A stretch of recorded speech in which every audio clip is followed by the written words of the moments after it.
For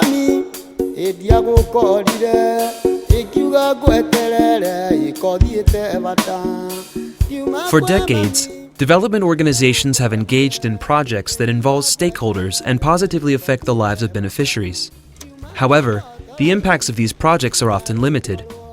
A handful of women benefit from microcredit, a few hundred farmers adopt high-yield cultivation techniques, and a few thousand babies are fully vaccinated.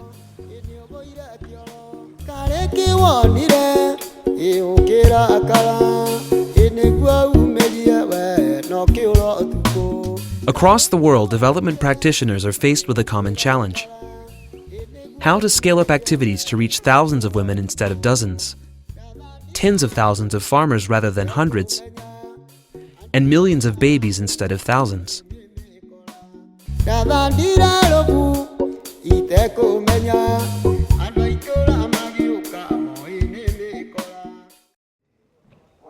I see scale as an important link in the research development continuum. Scale can enable practitioners who are not necessarily researchers to understand research products and apply them in their own setting. After a decade of work in partnership with the Academy for Educational Development, the United States Agency for International Development has created and tested a unique management approach that puts forward a simple way of dealing with complex development issues and achieving widespread change. This approach is called SCALE, or System-Wide Collaborative Action for Livelihoods and the Environment. SCALE is a systems approach to program management that is rooted in field experience. The steps of the process are drawn from existing models and combined to ensure that large numbers of people from multiple sectors coordinate their efforts for greater success. SCALE applies multiple social change methodologies to simultaneously engage and link diverse stakeholder groups depending on the context and the problem at hand.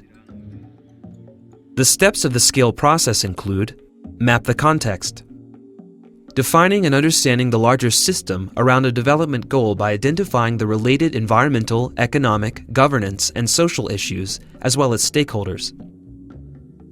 Catalyze coalitions and partnerships, strengthening and expanding existing social networks to accelerate the process of going to scale. Through a whole system in the room workshop, 100 or more stakeholder representatives are put in the driver's seat from the start when they collectively define their common vision and commit to actions to achieve their shared goals.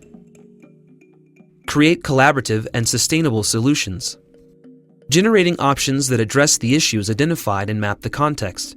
By encouraging collaborative actions, SCALE builds the social capital needed for real change.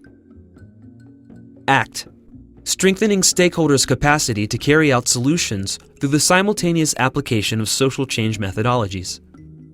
Value, monitoring progress, measuring impact, and reintroducing lessons learned in a continuing process. Use of this 5-step process results in strengthened linkages in the system, greater coordination of effort, and increased social capital, which leads to achievement of goals and positive impact.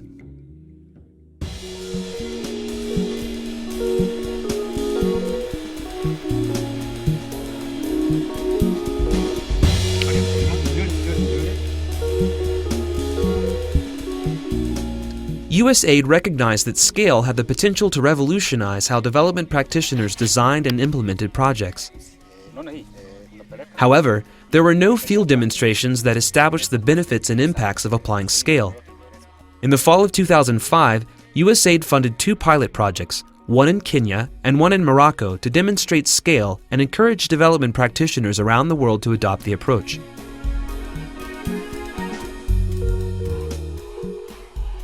Less than a year later, the impacts of SCALE were evident, and an increasing number of organizations were taking notice. People often ask us, well, why don't these practices spread on their own if they're so good? Well, the reason they don't is 2, really. One is seed is often scarce. And second of all, these are what we call knowledge-intensive practices. A SCALE demonstration project was launched in Kenya by organizing a whole system in a room workshop, which brought together all of the actors within the dairy feeding system. The whole system in a room is the cornerstone of the SCALE approach because it creates a space within which representatives from organizations with similar agendas can come together and brainstorm how they can work together to reach common goals now and in the future, making programs more sustainable. Everyone came, there were no technical presentations, and everybody's idea was valued. So this helped people to speak out. They gave out ideas that would be variable to the entire system. This also helped in the sense that we could identify with the farmers, get to know their needs, and also get to hear their solutions. A diverse network of stakeholders attended the event. These stakeholders, many of whom did not know each other, even though they were working in the same dairy value chain, took the first step towards achieving a massive boost in the productivity of the dairy industry. ICRAF now had a host of non-traditional partners including seed dealers, dairy processors, and even the media. Thank you.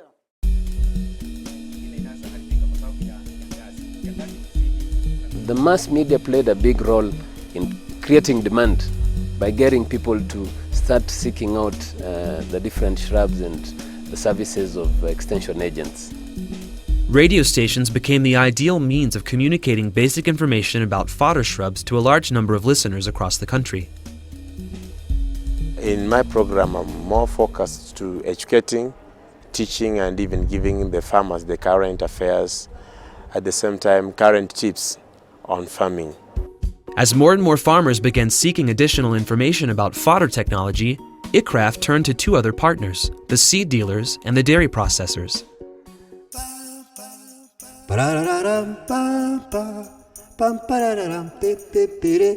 Seed dealers played an invaluable role in the scale process because they became an organized body of community-based extension agents. The idea of working together is very important because you find that we need to have a system that is involving a lot of people working together towards a common objective. And in this case, we have seen the seed dealers, for example, working together in helping in linkages for markets. We've been connected from all over Kenya, about 48 of us. Some of them are agriculturalists, others are from the livestock ministry, and others are from farms. ICRAF worked closely with seed dealers to distribute technical information to farmers about what quantity of seed to buy, where to plant them, and how to care for the shrubs once they were tall enough to prune.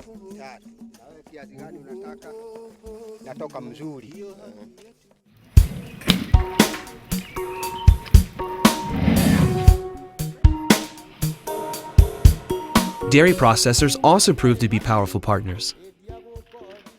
The industry had an extensive collection network which was leveraged to distribute information and educate farmers. The dairy industry was eager to get involved because planting fodder shrubs enabled farmers to produce more high-quality milk. Dairy processors have the structures, have the commitment, and also have the interest in promoting the fodder shrubs so as to increase the milk production, to regulate the amount or to stabilize milk production throughout the year, and also to improve the quality of that milk.